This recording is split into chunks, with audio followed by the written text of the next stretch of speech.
ঝরা পাতা হাওয়ার সাথে উড়ে যায়, উড়িয়ে কিছু পিছু টান, উড়িয়ে জীবনের স্বাদ। তার উড়ে যাওয়াতে কোনো জটিলতা নেই, কোনো নতুনত্ব নেই, কোনো বিষণ্ণতা নেই। হঠাৎ বৃষ্টি নামে, অনুভূতিহীন শেষ ভেজাতে কোনো গভীরতা নেই। আমার প্রাপ্তি পাতার গায়ে লেগে থাকা ভেজা রাস্তার সোদা গন্ধ।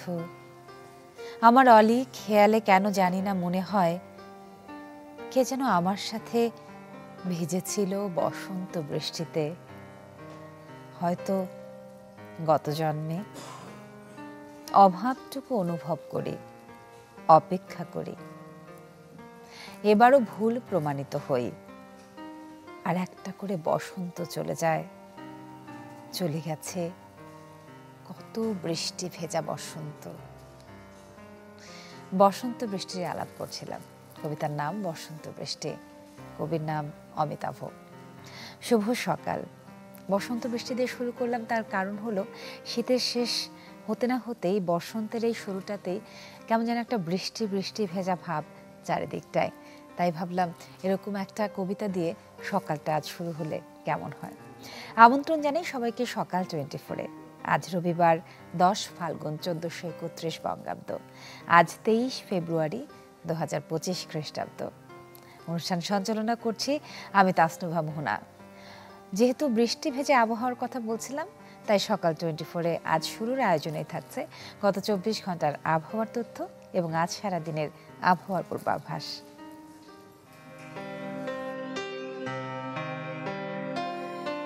ঢাকায় সর্বোচ্চ তাপমাত্রা রেকর্ড করা হয়েছে 29.8 ও সর্বনিম্ন 20.8 ডিগ্রি সেলসিয়াস। রাজশাহীতে সর্বোচ্চ তাপমাত্রা ছিল 30.7 ও সর্বনিম্ন 17.3 ডিগ্রি সেলসিয়াস। রংপুরে সর্বোচ্চ তাপমাত্রা ছিল 30.2 ও সর্বনিম্ন 17.4 ডিগ্রি সেলসিয়াস। ময়মনসিংহে সর্বোচ্চ তাপমাত্রা ছিল 30.3 ও সর্বনিম্ন 17.8 ডিগ্রি সেলসিয়াস। সিলেটের সর্বোচ্চ তাপমাত্রা ছিল 32 ডিগ্রি এবং সর্বনিম্ন 18 ডিগ্রি সেলসিয়াস। চট্টগ্রামে সর্বোচ্চ তাপমাত্রা ছিল 32.7 ও সর্বনিম্ন 18.2 ডিগ্রি সেলসিয়াস।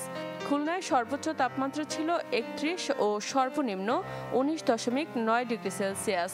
বরিশালে সর্বোচ্চ তাপমাত্রা ছিল 31 ও সর্বনিম্ন ছিল 18.9 ডিগ্রি সেলসিয়াস।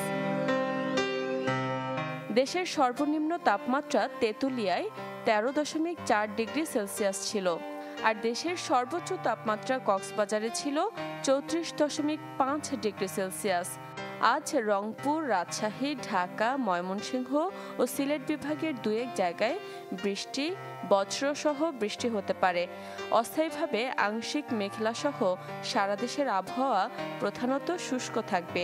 সারা দেশে দিনের তাপমাত্রা কিছুটা বৃদ্ধি পেতে পারে।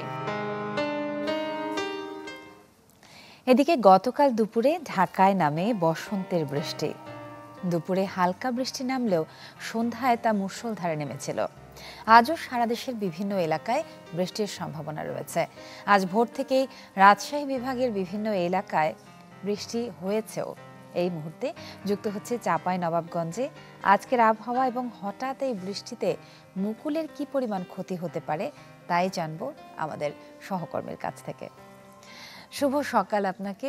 যে প্রসঙ্গে কথা বলছিলাম যে বসন্তের বৃষ্টি, আনোয়ার, এই বসন্তের বৃষ্টিটা অনেক সময় কিন্তু আমাদের ফসলের জন্য অনেকটা বেশি ক্ষতিকর। তো এই মুহূর্তে আম চাষিরা কি ভাবছেন সেটা জানতে চাই, কেননা একটু আগেই কিন্তু আমের মুকুল এসে গেছে আমের গাছে গাছে।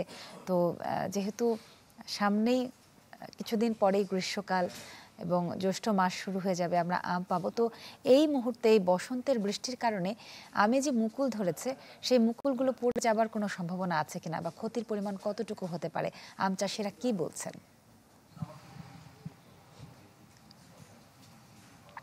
শুভ সকাল। আপনি জানেন এই মুহূর্তে প্রকৃতিতে ফাগুনের হাওয়া বইছে, আর বসন্তের আগমনী বার্তা নিয়ে পত্রপল্লব ভেদ করে এরই মধ্যে চাঁপানবাবগঞ্জ আম বাগানগুলোতে প্রায় মাসখানেক ধরেই দেখা দিয়েছে আমের মুকুল। বছর ঘুরে আবারও ব্যাকুল হয়ে উঠেছে আম চাষিদের মন। সোনালী মুকুলে ছেয়ে থাকা চাঁপানবাবগঞ্জের আম বাগানগুলো যেন জানান দিচ্ছে মধুমাসের আগমনী সেই বার্তায়। এবং বাহারি রঙের আমের মুকুলের মিষ্টি সুবাসে মুখরিত জেলা শহর থেকে গ্রামগঞ্জ সর্বত্রই। তো আবহাওয়া অনুকূলে থাকে এবার গাছগুলোতে আগেই দেখা মিলেছে মুকুলের, তাই আম প্রধান এই অঞ্চলের মানুষের এখন সময় কাটছে আম গাছ ও মুকুলের যত্ন আত্তি নিয়ে। আম চাষিরা বলছেন আমের মুকুল আসার আগে পরে যেমন আবহাওয়া প্রয়োজন এবছর তা বিরাজ করছে। তারা বলছেন যে প্রাকৃতিক কারণে এবার আগে ভাগে আম গাছে মুকুল এসেছে, পরিচর্যা আর আধুনিক প্রযুক্তির কারণে বাম্পার ফলনের পাশাপাশি গত বছরে ক্ষতি কাটিয়ে ওঠার আশা তাদের। যদিও শঙ্কা আছে ন্যায্য মূল্য পাওয়া নিয়ে। কারণ হিসেবে তারা বলছেন যে মান নিয়ন্ত্রণে না থাকা কীটনাশক ও বালানাশক ব্যবহারে প্রতি বছর আম উৎপাদনের পরিচর্যার খরচ বাড়ছে, আর যে বছর আম উৎপাদন বেশি হয় সে বছর কৃষকরা দাম পান না। ফলে গত বছরের চেয়ে বেশি মুকুল আসলেও ন্যায্য মূল্য পাওয়া নিয়ে আম চাষিদের মাঝে শঙ্কা থেকে যায়। এছাড়া আমের মুকুল আসার পর থেকে আম বাজারজাতের এই মধ্যবর্তী সময়ে প্রাকৃতিক দুর্যোগের মতো বিষয় তো থেকে যায়। এবং আপনি যেমনটি বলছিলেন যে বৃষ্টিপাতের বিষয়টি, এ মুহূর্তে আমরা লক্ষ্য যেটি করেছি যে আজ সকাল থেকে কিছুটা গুড়ি গুড়ি বৃষ্টিপাত হয়েছে। তবে আম সংশ্লিষ্টরা বলছেন যে এই বৃষ্টিপাতে আমের মুকুলের খুব একটা ক্ষতি হবে না, কারণ এবছর যেহেতু আমের মুকুল আগাম এসেছে সেই মুকুলগুলো থেকে এরই মধ্যে গুটি আসা শুরু হয়েছে এবং মধ্যবর্তী এবং শেষ পর্যায়ে এখনও মার্চের প্রথম সপ্তাহ পর্যন্ত মুকুল আসার সম্ভাবনা রয়েছে। তো সেক্ষেত্রে এই বৃষ্টিপাতে খুব যে একটা ক্ষতি হবে এমনটা নয়, এবং বৃষ্টিপাতের পর যদি রোদ উঠে যায় তাহলে সেটি মুকুলের জন্য আরও ভালো হবে। সেক্ষেত্রে এই আবহাওয়া যদি আরও কয়েকদিন বিরাজ করে সেক্ষেত্রে মুকুলের ক্ষতি হওয়ার সম্ভাবনা রয়েছে। তো সব মিলিয়ে এখনই বলা যাচ্ছে না যে আমের মুকুলের খুব একটা ক্ষতি হবে। তো এই ছিল চাঁপানবাবগঞ্জ থেকে আমের মুকুলের সবশেষ। জি, আনোয়ার হোসেন, অনেক অনেক ধন্যবাদ সাথে যুক্ত হবার জন্য।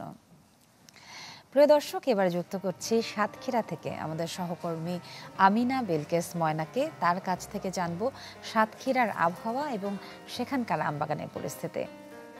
ময়না, শুভ সকাল। আপনাকে কিছুক্ষণ আগে চাঁপাইনবাবগঞ্জ থেকে সহকর্মী যুক্ত হয়েছিলেন এবং তিনি বলছিলেন যে এই মুহূর্তে বসন্তের যে বৃষ্টি হচ্ছে সেটি আমের মুকুলের জন্য খুব ক্ষতিকর নাও হতে পারে যদি না পরবর্তীতে রোদ থাকে এবং আবহাওয়াটা স্বাভাবিক থাকে। কিন্তু আমরা জানি যে সাতক্ষীরায় আমের মুকুল একটু আগে আসে, কেননা সারা বাংলাদেশে যখন আমের সিজনটা শুরু হয়, সময়টা শুরু হয়, সাতক্ষীরার আমটা সবার আগে আমরা পাই। তো সেই ক্ষেত্রে এই যে বসন্তের বৃষ্টি, এটা কি সাতক্ষীরার আমের জন্য কতখানি ক্ষতিকারক হতে পারে, কি মনে হয় আপনার? শুভ সকাল তাসনুভা। আমি দাঁড়িয়ে আছি একটি রেস্টুরেন্ট এবং রিসোর্টের মধ্যে, এখানে কিন্তু প্রচুর আম গাছ, এখানে বাণিজ্যিকভাবেই আম চাষ করা হয়। তো আমার বাম পাশে আমি একটু দেখাতে চাই যে ফুল গাছ, ফুলের বাগান শোভা পাচ্ছে। সেই সাথে সাথে কিন্তু প্রতিটি আম গাছে আমের মুকুল সুসজ্জিতভাবে রয়ে গিয়েছে। আমি বলতে পারি যে ফুলের বাগান এবং আমের মুকুল যেন প্রতিযোগিতা করছে যে কে কতটা শোভা বর্ধন করতে পারে। তো আমের মুকুল যেমন এসেছে তেমনি হচ্ছে বসন্তের এই সময় 3 দিন আগে যে বৃষ্টি হয়ে গেল, এই বৃষ্টিতে কিন্তু খুব বেশি আমের মুকুলের ক্ষতি হয়নি। আর এখন আবহাওয়া অতটা ভালো নয়, তারপরও আশা রাখছি যে যদি আগামীতে বৃষ্টি হয় তারপরও কিন্তু আমের মুকুল যে পরিমাণ হয়েছে তাতে অতটা ক্ষতি হওয়ার নয়। আপনি জানেন যে সাতক্ষীরার আম সবার আগে বাজারে ওঠে এবং সাতক্ষীরার চাহিদা মিটিয়ে এই আম কিন্তু ইউরোপের বাজারে চলে যায়। এবং জেনে খুশি হবেন যে সাতক্ষীরার কৃষকরা রিজেন্ট এগ্রো অ্যাওয়ার্ড কিন্তু পেয়েছে। তাদের এটি অর্জন, একটি বড় অর্জন। তাতে আমরা আসলে সাতক্ষীরাবাসী যারা আছে তারা কিন্তু গর্বিত। আর সাতক্ষীরার আম এত মিষ্টতা আছে এবং সুস্বাদু যে এই সাতক্ষীরার বাজারকে বাজারের চাহিদা মিটিয়ে এটি কিন্তু ইউরোপে চলে যাচ্ছে, বাংলাদেশের বিভিন্ন জায়গায় চলে যাচ্ছে। এবং এই আম খেতেও সবাই খুব উপভোগ করে এবং বাইরের ক্রেতারাও কিন্তু। ধন্যবাদ আপনাকে আমাদের সঙ্গে যুক্ত হবার নেওয়ার জন্য আমিনা বিলকিস ময়না ছিলেন সাতক্ষীরা থেকে এবং তার কাছ থেকেও সেই বসন্তের বৃষ্টি এবং আমের মুকুলের ক্ষয়ক্ষতির পরিমাণটা আমরা জেনে নিচ্ছিলাম। এবারে চলে যাচ্ছি পরবর্তী প্রসঙ্গে, দেখব সংবাদপত্রের সংবাদ শিরোনাম। আমার হাতে বেশ কয়েকটি জাতীয় দৈনিক, সমকাল দিয়ে শুরু করতে চাই। সমকালে আজ প্রধান যে সংবাদ শিরোনামটি করেছে, কোনো কাজেই গতি নেই, নাগরিক সেবা লাটে, স্থানীয় সরকার মন্ত্রণালয়, জুনের মধ্যে সম্ভব স্থানীয় নির্বাচন। এদিকে ডেভিল হান্টেও থামেনি ডাকাতি, চুরি, ছিনতাই। আমরা একটা ইনসার্টের ছবি দেখতে পাচ্ছি। চাকরি স্থায়ীকরণের দাবিতে রাজধানীর জাতীয় প্রেস ক্লাবের সামনে শনিবার রাস্তা অবরোধ করলে আউটসোর্সিং কর্মচারীদের উপর জলকামান ও সাউন্ড গ্রেনেড নিক্ষেপ করে ছত্রভঙ্গ করে দেয় পুলিশ। তার নিচে আরেকটি শিরোনাম, সংস্কার ও নির্বাচন দুটোই হতে হবে, সানেমের সম্মেলনে বক্তারা বলছেন এই কথা। সংবিধান সংস্কারের প্রস্তাবে প্রধানমন্ত্রীর জবাবদিহি নিশ্চিতের প্রবিধান সংযুক্ত করা হবে বললেন আলী রিয়াজ, এবং রেহমান সোবহান বললেন সহিংসতা রাজনৈতিক প্রক্রিয়ার অংশ হয়ে দাঁড়িয়েছে, বের হওয়ার রাস্তা খুঁজতে হবে। এই ছিল সমকাল। এবারে পড়ছি দৈনিক প্রথম আলো। জাতীয় সংসদ নির্বাচন প্রসঙ্গ এখানেও। ডিসেম্বরে নির্বাচন দিতে চায় সরকার। ডিসেম্বরে নির্বাচন ধরে প্রস্তুতি নিচ্ছে ইসি। ডিসেম্বরে সম্ভব না হলে জানুয়ারির মধ্যে ভোট করতে হবে বলে মনে করছেন সরকার সংশ্লিষ্ট অনেকেই। তারেক রহমান বললেন, দলের সম্মেলন প্রসঙ্গে অন্তর্বর্তী সরকারের কাছে প্রত্যাশা একটি নিরপেক্ষ নির্বাচন। এদিকে চলন্ত বাসে ডাকাতি ও শ্লীলতাহানির ঘটনায় গ্রেপ্তার ৩ স্বীকারোক্তি। বিশ্ব ক্রিকেটের চোখ আছে দুবাইয়ে, ক্ষমতা পাকাপোক্ত করার ধারার অবসান ঘটাতে হবে, সানেমের প্যানেল আলোচনা। এবং হাজং ভাষা রক্ষায় অন্তরের লড়াই। এবার পড়ছি কালের কণ্ঠ। ৬ মাসে ১৬ দলের জন্ম। গত বছরই ১১টি দল, এবছর এখনো পর্যন্ত 5টি। বেগম জিয়াকে রাজনীতি থেকে মাইনাসের মাস্টারমাইন্ড, প্রথম আলো ও ডেইলি স্টার। উদ্যোক্তাদের আস্থা ফেরাতে ঋণের সুদ হার কমানো জরুরি। চরম সংকটে আবাসন খাত, এবং 2 সদস্যের অপরিচিত বাংলাদেশি সংস্থা পায় $29 মিলিয়ন সহায়তা, হোয়াইট হাউসে ট্রাম্প। এবার পত্রিকা পরিবর্তন করছি, পড়ছি দৈনিক ইত্তেফাক। দৈনিক ইত্তেফাকের সংবাদ যে শিরোনামগুলো আছে তার মধ্যে যেটি এই মুহূর্তে চোখে পড়ছে, স্থানীয় সরকারের সব নির্বাচন এখনই একসঙ্গে করা সম্ভব, প্রাথমিক প্রতিবেদনে অভিমত স্থানীয় সরকার সংস্কার কমিশনের। 5 আগস্টের আগের তত্ত্বে বিচার করলে হবে না বললেন অ্যাটর্নি জেনারেল। যুক্তরাষ্ট্রের সশস্ত্র বাহিনীর প্রধানকে বরখাস্ত করলেন ট্রাম্প। ৫,৪০০ কর্মী ছাঁটাইয়ের ঘোষণা পেন্টাগনের। সবশেষে পড়ছি যুগান্তর। সাবেক মুক্তিযুদ্ধ বিষয়ক মন্ত্রীর রমরমা সনদ বাণিজ্য, মোজাম্মেলও ভুয়া মুক্তিযোদ্ধা। যশোর জেলা সম্মেলনে তারেক রহমান, সরকার গঠন করলে প্রধান কাজ হবে দেশ গঠন। সাবেক সেনা কর্মকর্তাদের সঙ্গে জাতীয় নাগরিক কমিটির মত বিনিময়, নতুন রাজনৈতিক দলে পরিবারতন্ত্র থাকবে না। এবং হাসিনার জিঘাংসার শিকার শহীদ জিয়া শিশু পার্ক। রাজধানী শহীদ জিয়া শিশু পার্ক ধ্বংস করে গড়ে তোলা মুজিব ভাস্কর্য সহ বিভিন্ন স্থাপনা। এই ছিল আজকের সংবাদ শিরোনাম। এবারে সকাল 24 থেকে তাসনুভা মোহনা নিচ্ছি ছোট্ট একটি বিরতি, ফিরে এসে থাকছে অন্যান্য আয়োজন।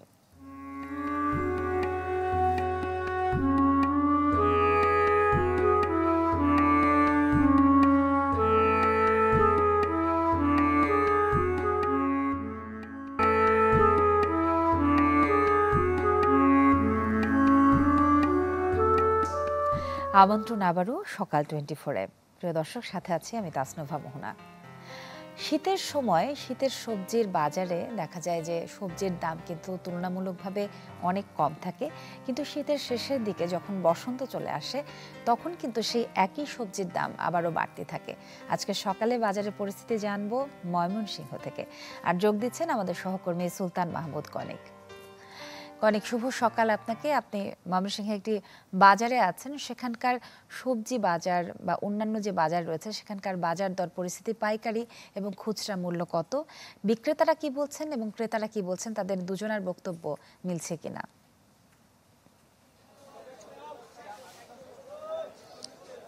শুভ সকাল তাসনুভা।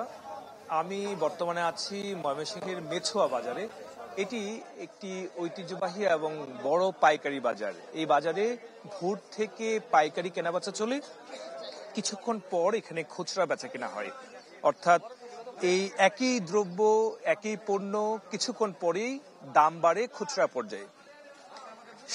শীতের শেষ সময়ে এসে সবজির যে দাম, সেই দাম কিন্তু তুলনামূলকভাবে কিছুটা বাড়ছে। আজকের বাজার দর দিয়ে আমি আপনাদেরকে একটু জানানোর চেষ্টা করি যে আজকে মটরশুঁটি বিক্রি হচ্ছে পাইকারি মূল্য 50 টাকা কেজি দরে, 48 থেকে 50 টাকা কেজি দরে পাইকারি বিক্রি হচ্ছে।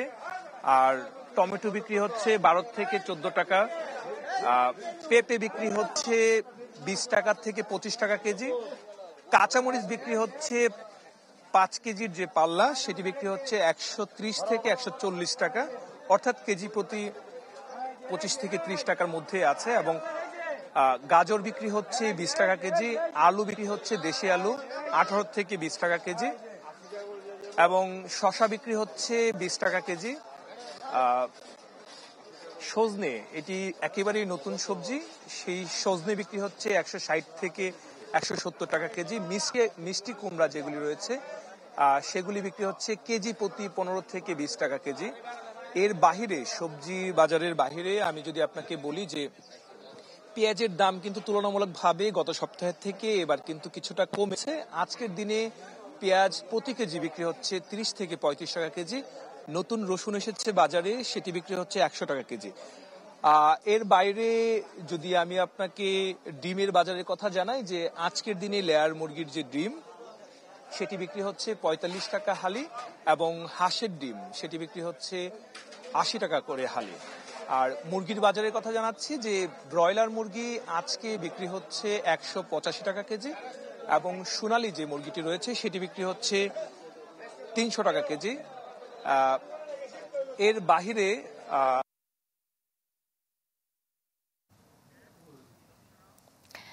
অনেক অনেক ধন্যবাদ কনিক আমাদের সঙ্গে যুক্ত হবার জন্য। কনিক ছিলেন আমাদের সঙ্গে ময়মনসিংহের সকালের বাজার থেকে। এবার অন্য প্রসঙ্গে চলে যাচ্ছে। মিষ্টির কারিগর থেকে একজন সফল মাঠা বিক্রেতা মুন্সিগঞ্জের কমল ঘোষ। গরুর দুধ আর টক দই দিয়ে তৈরি মাঠার খ্যাতি গত 1 দশকে ছড়িয়েছে দেশ জুড়ে। সফল এই উদ্যোক্তার মাঠা খেতে প্রতিদিনই ভোর হলেই হাজারো মানুষের ভিড় জমে আলদি বাজারে। সকাল হওয়ার সাথে সাথেই জমজমাট সুস্বাদু মাঠার বেচাকেনা। রাজধানী সহ দেশের নানা প্রান্ত থেকে এসে খাঁটি দুধের মাঠার স্বাদ নিতে ভিড় করেছেন অনেকেই। কেউ বা আবার প্রিয়জনের জন্য নিয়ে যাচ্ছেন বাড়িতে। আমার তো বোন, আমার তো ভাই, খালামুনি, ওরা সবাই মিলে এখানে আসছি, ভালো লাগছে। এখানে সারা বাংলাদেশ থেকে মাঠা খেতে মানুষজন আসে। আমি এসেছি আমার বন্ধু বান্ধব নিয়ে।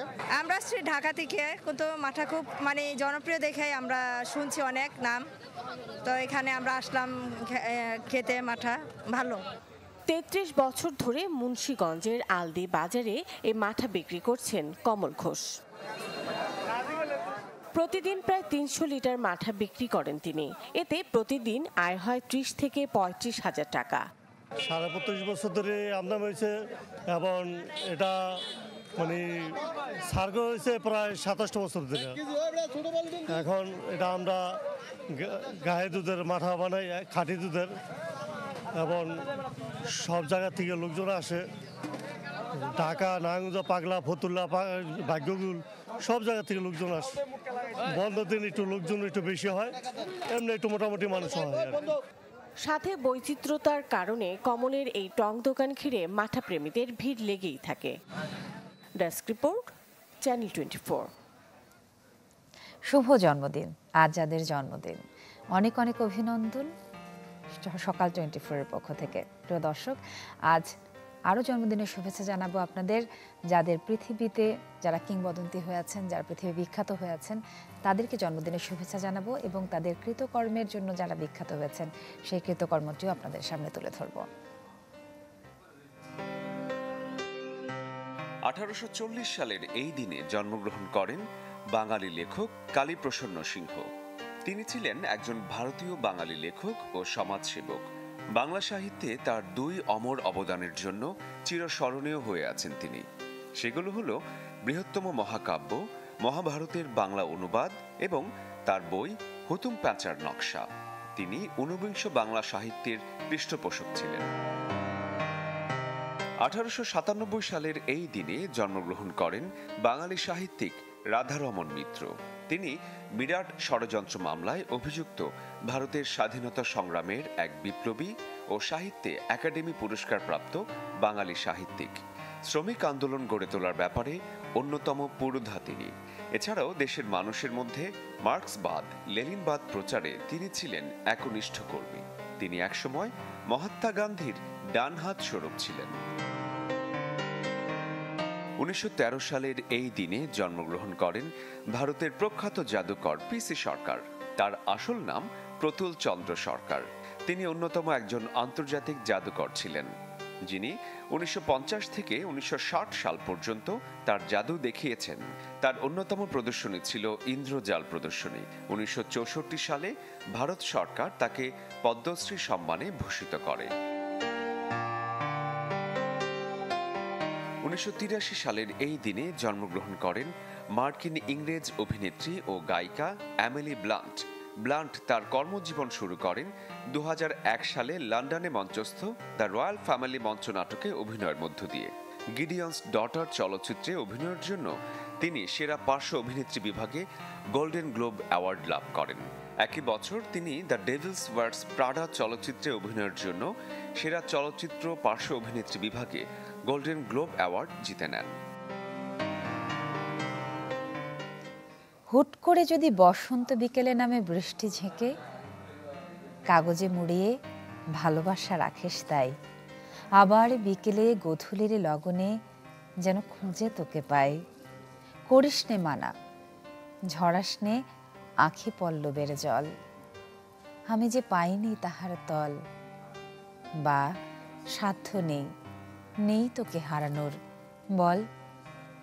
করিস নে জমিয়ে অভিমান সব, প্যাঁচামুখ ভাব ভাবিস নে, এক বসন্ত বৃষ্টিতে ভিজে গেল চুপচাপ, আমি আসবো আসবো আবার আরেক বিকেলে ফুটিয়ে বসন্ত। পুষিয়ে নিস জমা যত অনুরাগ। এই কবিতার শিরোনাম বৃষ্টি বসন্ত, লিখেছেন আকাশ তালুকদার। শেষ করছি আজকের সকাল 24। শুভ সকাল আরো একবার।